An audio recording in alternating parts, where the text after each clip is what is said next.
मन चंगा तो कठौती में गंगा ही ओळ तुम्ही अनेकदा ऐकली असेल. पण कधी विचार केला आहे का की ही ओळ कोणी लिहिली आणि तिच्या मागचं तत्वज्ञान काय आहे? ही ओळ त्या संतांची आहे ज्यांनी समाजाला शिकवलं की देवाला भेटण्यासाठी मंदिरं किंवा तीर्थयात्रा पुरेशा नसतात.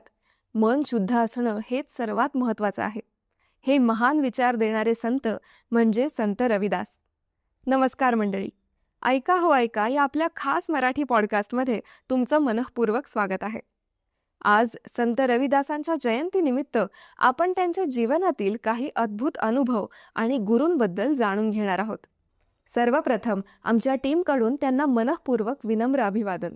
15 आणि 16व्या शतकातील संत रविदास हे महान संत, कवी आणि समाजसुधारक होते. आपल्या भक्तिगीतातून त्यांनी सामाजिक समता, प्रेम आणि मानवतेचा संदेश दिला.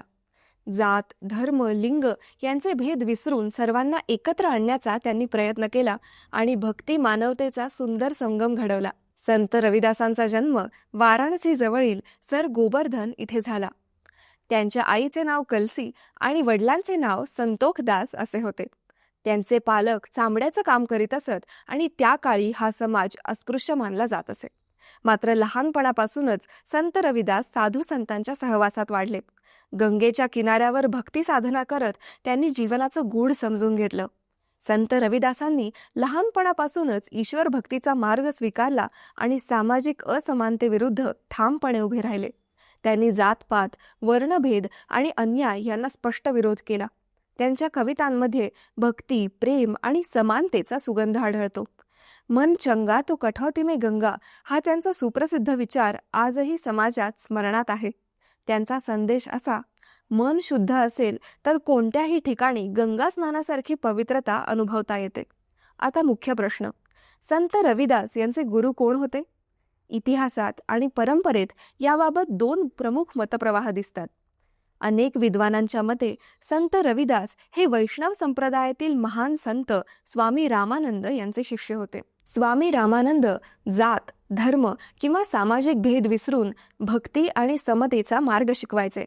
तर दुसरं मत असं सांगतं की संत रविदास यांच्यावर संत कबीर यांचा खोल आध्यात्मिक प्रभाव होता.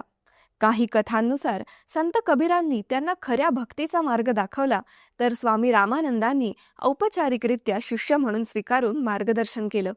या दोन्ही संतांच्या शिकवणीचा सुंदर संगम रविदासांच्या जीवनात दिसतो. म्हणूनच असे म्हणता येईल की संत रविदास हे दोन्ही गुरूंच्या आशीर्वादाखाली घडलेलं व्यक्तिमत्व आहे, ज्यांनी भक्ती, समानता आणि प्रेमाचा संदेश संपूर्ण समाजात पसरवला. संत रविदासांचा आध्यात्मिक प्रवास अत्यंत गूढ आणि प्रेरणादायी होता.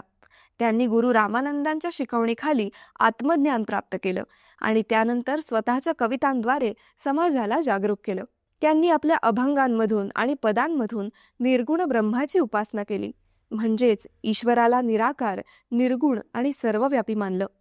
त्यांच्या विचारांचा सारांश असा होता की परमेश्वर सर्वत्र आहे आणि सर्व जीव एक समान आहेत.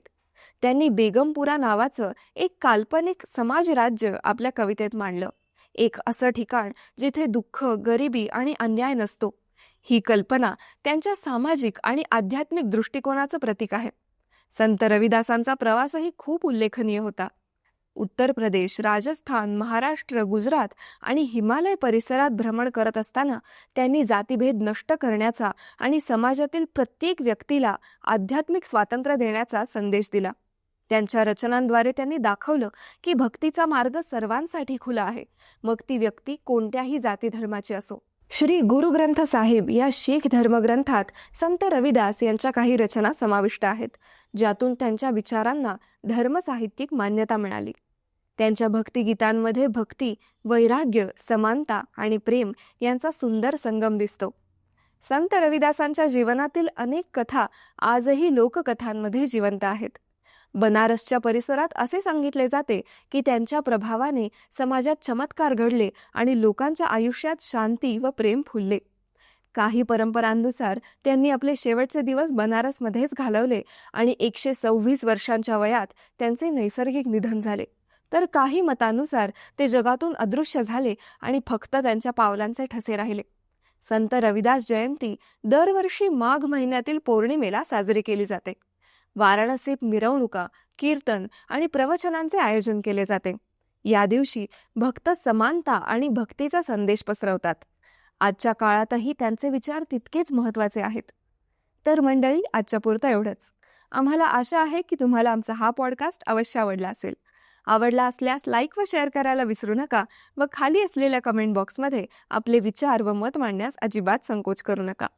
ऐका हो ऐका मराठी पॉडकास्टच्या पुढील अपडेट जाणून घेण्यासाठी आमच्या चॅनलला सबस्क्राईब करा व बेल आयकॉन प्रेस करायला विसरू नका. धन्यवाद.